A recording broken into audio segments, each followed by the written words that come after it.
Torque. So these all are forms of rotation movement, right? And now bodily movement is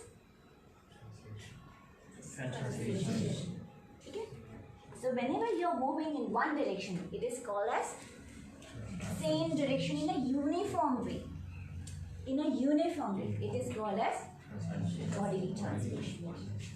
Now whether that is possible entirely or purely, that's what we are going to see in forthcoming lectures. Okay? But what we practically get is situations that to produce some translatory some. You don't get any pure movement. Okay? You get a mixed movement. Okay? But you can decide which movement you want more. That is how you play with the forces. Now what is the center of resistance or center of mass or center of gravity? For a free-flowing object, these are different. But when you are dealing with a restrained object, is your tooth a free object?